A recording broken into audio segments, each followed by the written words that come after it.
alihi wa sahbihi wa man wala, amma ba'd. Yang saya hormati Ustaz Ishaq dan ayah beliau Habib Nail bin Tahir dan hadirin hadirat semua yang dirahmati oleh Allah Subhanahu wa taala dalam pondok yang mulia ini. Assalamualaikum warahmatullahi wabarakatuh. Alhamdulillah, kita berada di dalam nikmat yang besar, yaitu nikmatul Islam. Allah Subhanahu wa taala memilih kita menjadi orang Islam tanpa kita meminta,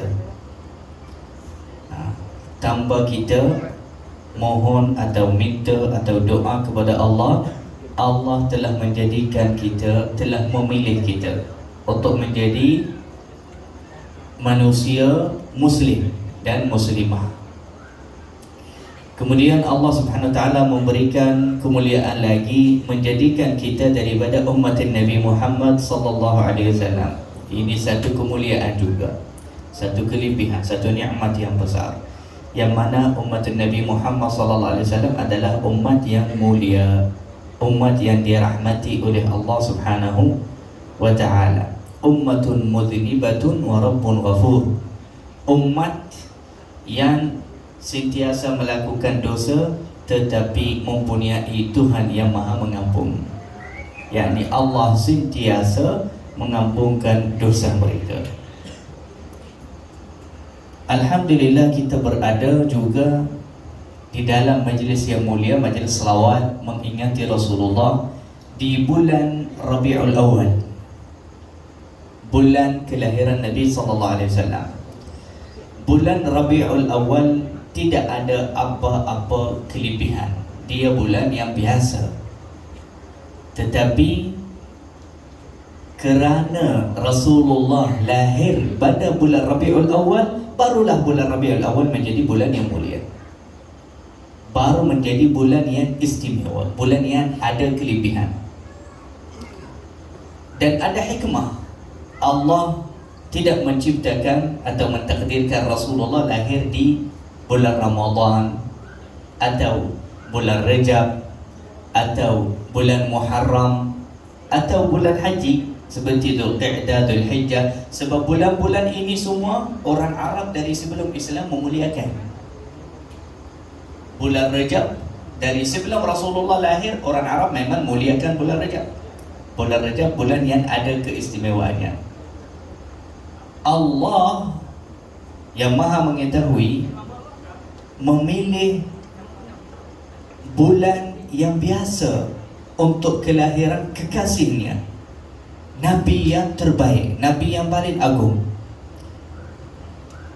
Dan Allah memilih hari yang biasa, yang tak ada apa-apa kelebihan, iaitu hari Isnin. Allah tidak memilih hari Jumaat, tetapi Allah pilih hari Isnin untuk kelahiran Nabi SAW. Kenapa? Kerana Allah ingin memberitahu kepada umat Islam semua, sesungguhnya masa yang menjadi mulia dengan Nabi, bukan Nabi menjadi mulia dengan masa. Faham tak? Faham tak? Allah ingin memberitahu bahawa masa dan zaman menjadi mulia kerana Nabi Muhammad SAW, oleh keberkatan Rasulullah. Bukan Rasulullah menjadi berkat dan mulia oleh masa. Hatta Makkatul Mukarramah bertambah mulia, bertambah berkat, bertambah kelebihan kerana Rasulullah lahir di dalamnya. Sebab Nabi SAW yang memuliakan masa, memuliakan tempat dan memuliakan manusia. Manusia juga menjadi lebih mulia kerana Allah memilih atau menciptakan kekasihnya dalam gambaran manusia. Allah tidak menciptakan Nabi Muhammad dalam gambaran malaikat atau makhluk yang lain. Allah menciptakan Nabi Muhammad, iaitu makhluk yang paling agung, dalam penciptaan manusia. Maka manusia ini agung, mulia di sisi Allah Subhanahu wa taala. Kerana Nabi Muhammad sallallahu alaihi wasallam lahir di Mekah, dan mungkin ada yang akan kata Nabi sallallahu alaihi wasallam lahir di tanah suci, Makkahul Mukarramah, tanah yang mulia, negeri yang mulia dari zaman Nabi Ibrahim, bahkan dari zaman Nabi Adam. Oleh itu Allah takdirkan Nabi Muhammad sallallahu alaihi wasallam berhijrah kepada Madinah. Allah Subhanahu wa taala takdirkan Nabi SAW tak duduk di Mekah sampai wafat. Allah takdirkan Rasulullah SAW kena pindah kepada Madinah, duduk hidup sampai habis di sana, meninggal pun wafat di sana. Kenapa? Apa hikmahnya? Hikmah yang sama.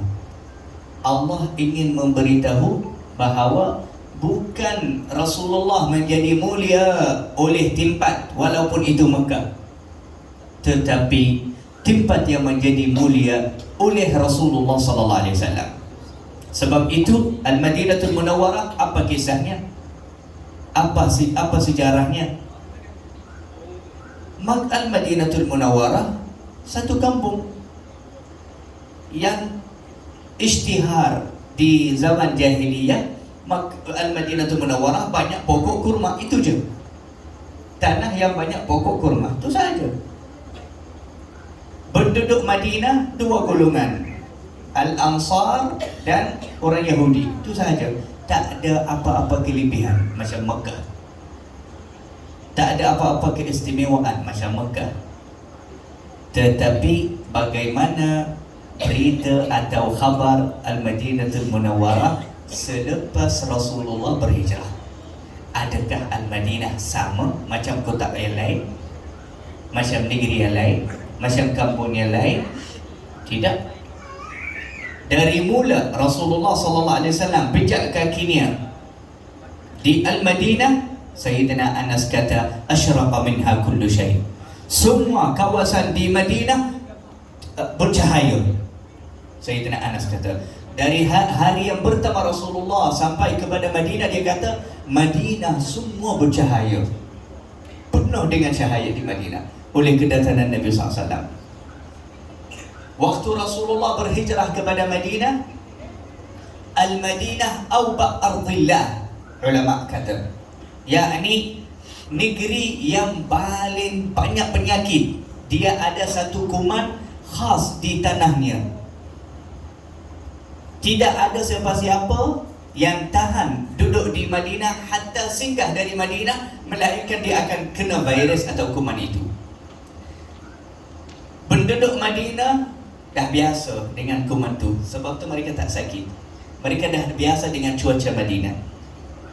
Tetapi Madinatul Munawwarah, sebelum Rasulullah hijrah, ramai orang Arab semua lari dari dia. Semua tak nak tinggal di sana, tak nak masuk pun, kalau boleh tak nak singgah. Sebab apa? Masyhur ulama sejarah kata Madinah ni awba' ardillah, wabak. Wabak ini macam virus yang cepat berjangkit. Dia cepat, orang yang masuk di Madinah jangkit terus meninggal. Tetapi selepas Rasulullah sallallahu alaihi wasallam berhijrah dan tinggal di Madinah, Nabi sallallahu alaihi wasallam angkat tangannya, dia kata, "Ya Allah, cabut dan ambilkanlah penyakit ini dan kuman yang melekat kepada Madinah ni, dan pindahkannya kepada Al-Juhfah, satu kawasan di luar Madinah." Di sana waktu itu banyak orang musyrik yang musuh Allah dan musuh Rasulullah. Di hari itu semua orang yang sakit sembuh. Subhanallah. Dan Nabi Muhammad SAW bukan hanya mengajar agama, mengajar salat dan ibadah, bahkan datang merawatkan hatta hati dan badan kita. Di hari yang sama Rasulullah baca doa, semua penyakit pindah daripada Madinah kepada tempat yang lain. Hatta Rasulullah mimpi Demam itu di dalam tidur. Rasulullah waktu tidur mimpi seorang wanita yang hitam, yang buruk, yang rambutnya bergembang, dan dia keluar lari daripada Madinah. Dan adat Nabi SAW setiap hari selepas salat subuh, kalau Rasulullah mimpi apa-apa, dia akan cerita kepada sahabat lepas salat subuh. Dia akan cakap, semalam saya mimpi macam ni. Kalau Rasulullah tak mimpi, Rasulullah akan tanya sahabat, ada siapa-siapa mimpi apa-apa semalam? Cuba cerita. Kemudian Rasulullah tafsirkan mimpinya. Jadi Rasulullah di pagi hari itu, Rasulullah cerita, semalam saya mimpi bilik. Sahabat kata, apa tu ya Rasulullah? Dia kata, aku mimpi satu wanita hitam, buruk, rambutnya berkembang, dia lari keluar daripada Madinah. Nanti sahabat kata, apa tafsirnya ya Rasulullah? Sebab mimpi para anbiya adalah wahyu. Mimpi para anbiya adalah benar. Kalau seorang Nabi mimpi apa-apa, perkara itu benar, betul. Bukan macam kita kalau mimpi kadang-kadang tu khayal saja. Apa yang kita fikir di bagian, kita mimpi di dalam tidur. Mimpi kita ni main-main je. Tapi Nabi Muhammad SAW tak, semua mimpinya wahyu. Semua mimpinya benar, betul. Rasulullah kata, aku tafsirkannya demam Madinah, penyakit atau wabak yang ada di Madinah. Allah telah mengizinkan wabak dari Madinah ini tu keluar daripada Madinah oleh keberkatan doa Nabi Muhammad SAW. Muhammadun zikruhu rauhul li anfusina. Allahumma salli ala Sayyidina Muhammad tibbil qulubi wa dawaiha. Nabi Muhammad SAW mengingatinya, membaca sirahnya, mendengar qasidah yang memujinya, atau baca selawat atasnya, perkara itu sebagai ubat untuk ruh dan hati kita. Bahkan kalau kita ikhlas, kalau kita jujur betul-betul, selawat atas Nabi SAW itu boleh menjadi ubat hatta untuk badan dan penyakit zahir kita, bukan hanya untuk ruh dan hati. Zikir Rasulullah, mengingati Rasulullah, membaca selawat atas Nabi Muhammad SAW boleh menjadi sebagai ubat untuk badan, untuk ruh, untuk hati kita. Ini ada satu kisah benar. Ada seorang doktor cerita kisah ini berlaku di hospital. Dan kisah ini benar. Doktor itu dikata, ini doktor profesor lah, dia kata dia pergi di negara Arab juga.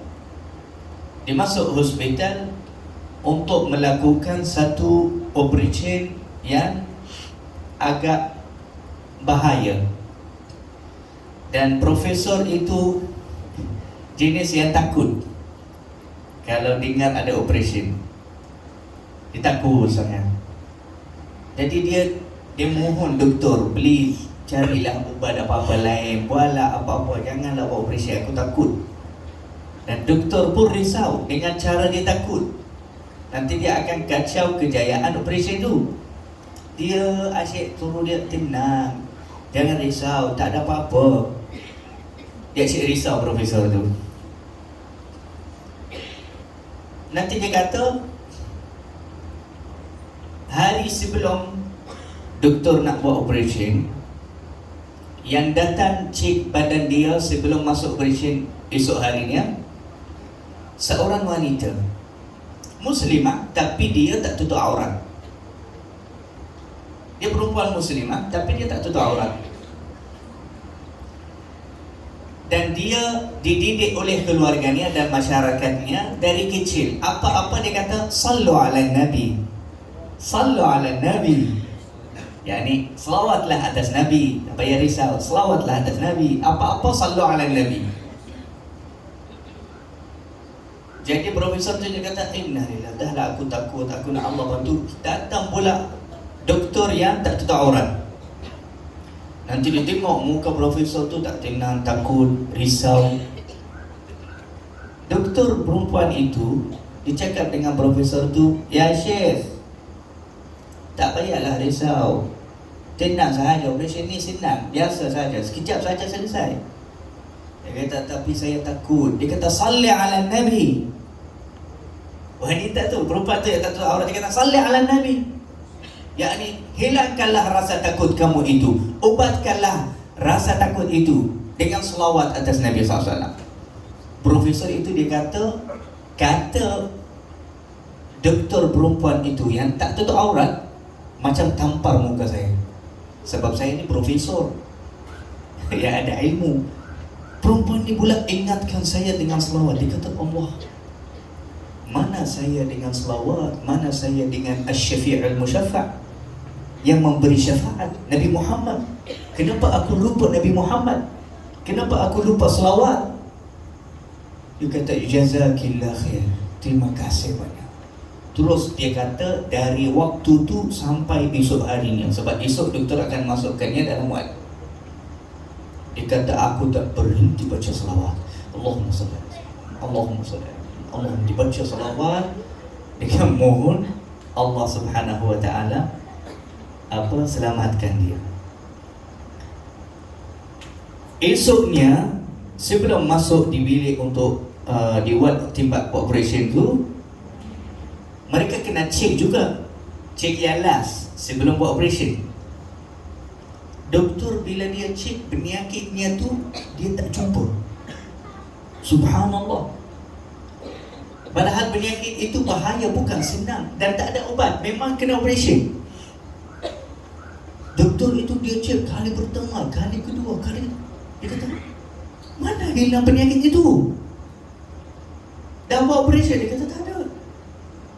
Apa jadi semalam? Kamu buat apa? Makan apa? Ada makan ubat apa-apa? Kita nak tahu juga ubat apa tu yang hilangkan penyakit yang bahaya ni. Kita nak belajarnya. Profesor itu, dia nak cakap, dia tak berani. Kita nak cakap tak ni sekarang? Bagi tahu betul-betul ceritanya. Tapi takut orang tak percaya. Tapi ini kisah benar. Semalam penyakit memang ada dan aku rasa sakit. Tapi oleh keberkatan selawat atas Nabi Muhammad sallallahu alaihi wasallam, hilangnya penyakit itu. Lepas tu dia cerita je kepada doktor. Dia kata, demi Allah aku tak minum apa-apa ubat. Dari semalam sampai sekarang aku sibuk selawat atas Rasulullah sallallahu alaihi wasallam.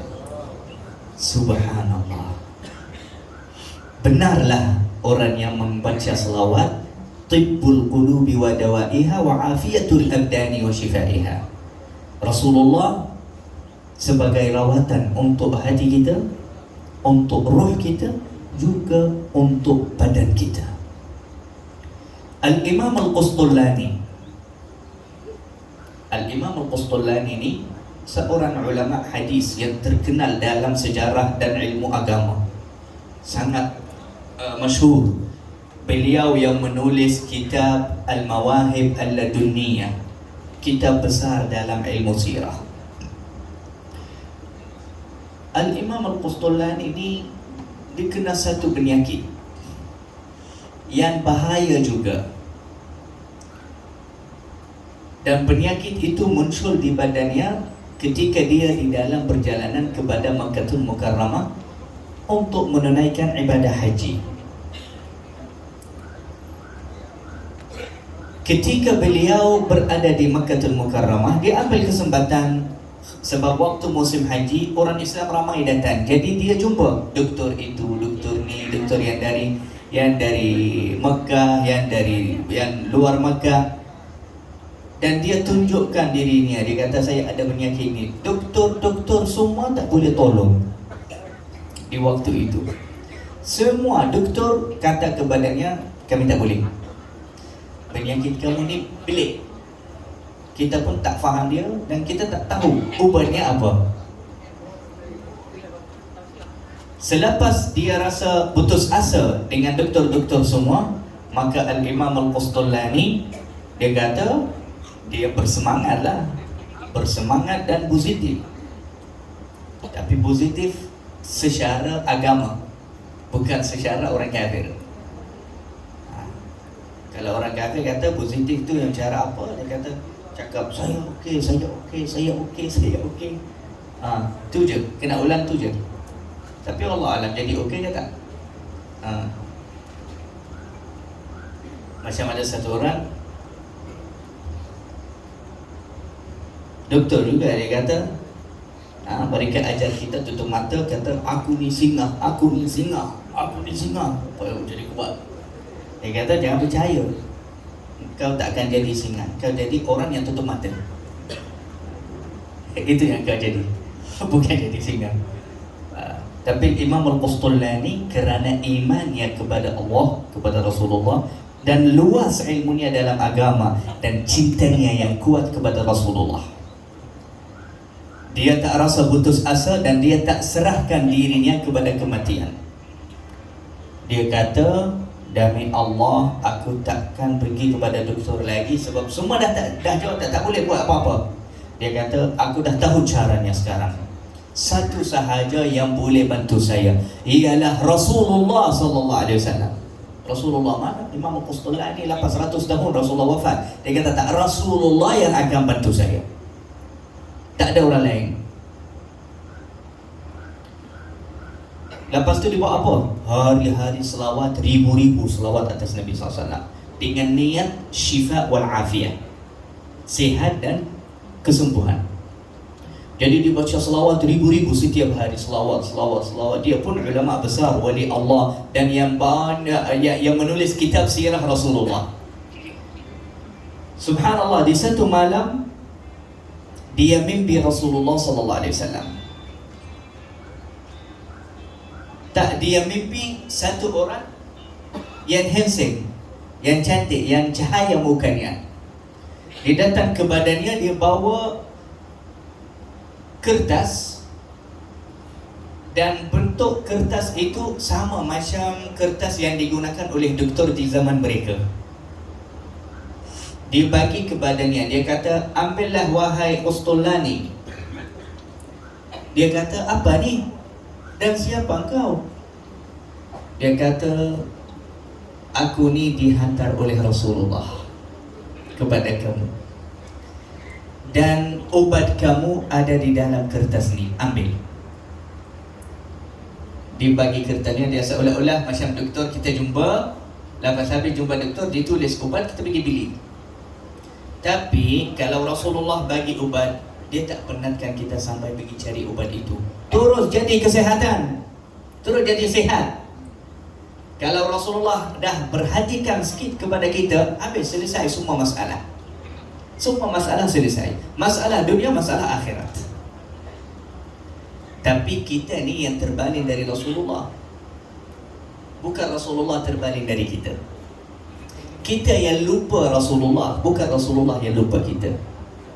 Kita yang tinggalkan Rasulullah, kita jauhkan Rasulullah dari hidup kita, padahal Rasulullah sangat dekat dengan kita sebenarnya.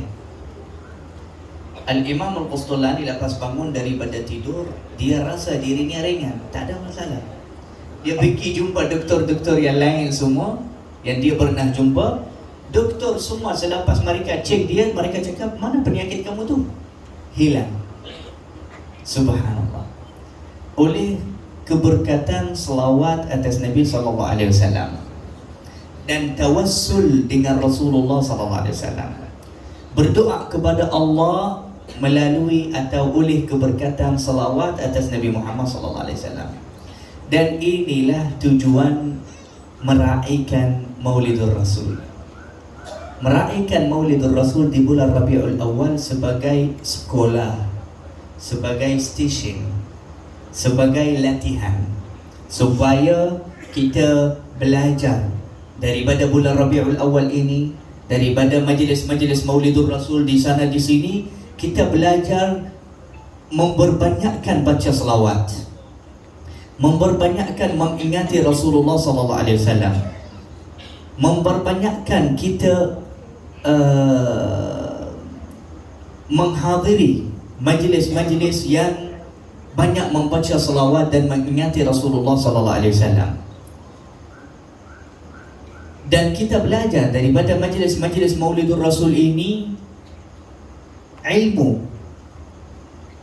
yakni menambahkan ilmu kita tentang Rasulullah, sirah Rasulullah, syama'il Rasulullah, akhlak Rasulullah, pribadi Nabi Muhammad sallallahu alaihi wasallam.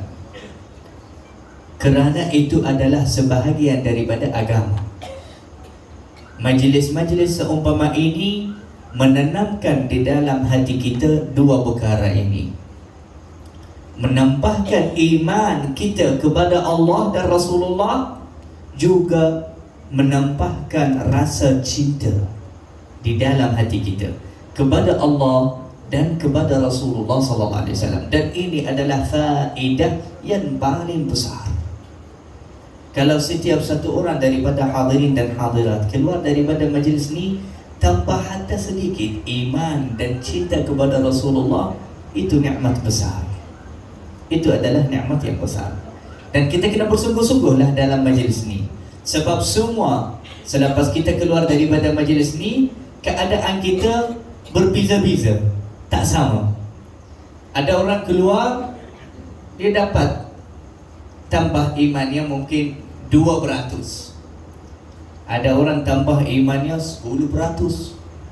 Ada orang tambah cintanya kepada Rasulullah 50%. Masya Allah. Sebab apa? Dari mula maulid sampai habis majlis, dia ni selawat, fokus kepada tazkirah, dengar ilmu dan baca selawat dan mengingati Rasulullah dan menggerakkan rasa rindu dan cinta kepada Nabi SAW. Oh, yang ini dia akan naik banyak dalam hatinya. Dan untung orang yang imannya dan cintanya bertambah di dalam majlis ini, kemudian setelah habis majlis semakin bertambah sehingga dia wafat. Ada orang soleh, setiap nafas, setiap waktu, setiap satu saat, iman dan cinta mereka bertambah. Sampai bila? Sampai mana? Iman ini dia tak ada hujung. Dia semakin bertambah, tak ada hujung. Bahkan ada ulama tauhid yang kata hatta selepas wafat iman dan cinta boleh bertambah lagi. Dalam kubur, orang dah dalam kubur, imannya semakin tinggi, bertambah lagi. Subhanallah. Iaitu sesuai dengan keadaannya di ketika dia berhidup di dunia. InsyaAllah kita mengambil faedah daripada majlis ini.